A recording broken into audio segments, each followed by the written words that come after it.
شروع از 1 یولی سال روان حجم معاش کارمندان ساحه بودجتی و ادرارپولی خوانندگان و دانشجویان 40% و معیار نفقه 30% زیاد شد.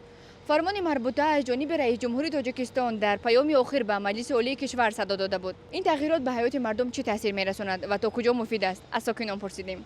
مخصوصا برای عائله من بسیار ضرور است، چون که من دو نفر استودنت دارم.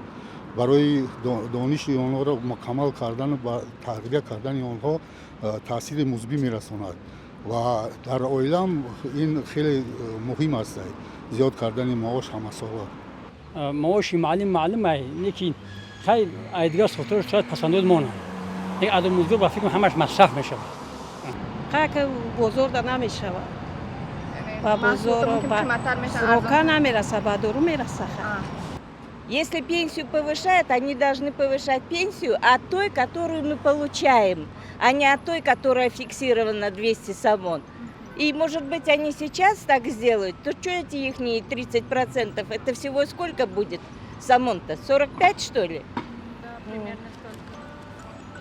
Ну и что с этой какая-то прибавка? Ничего не чувствуется, ничего купить нельзя. Повышение скажут за 2 года, а цены поднимутся уже на 500%. Никакого ничего я не чувствую.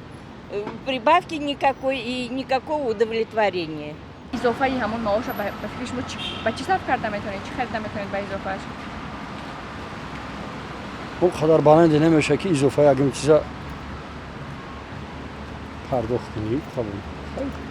به هر حال بانیش هم شکر که کمی هم باشد بالان شده است. خب میتونه که با یکم خوراکوری با سرغیزا بخریم، با یکم بسیار لباسای نقض با نوسارا بخریم.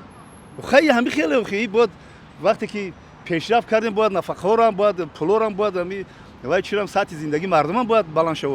بعضی جاها ممکن تاثیر رساند اگر وابسته از معاش پس باشد 30-40% ممکن که نرسد. اگر معاش بلند باشد 30-40% ممکن کمتر فایده باشد.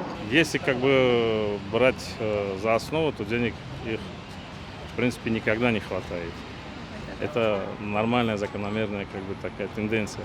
Но в любом случае прибавка это хорошо, это по-любому какая-то мотивация для всех наших граждан, чтобы непосредственно как бы могли брать в расчет какие-то свои потребности, жизненные моменты. В принципе это нормально.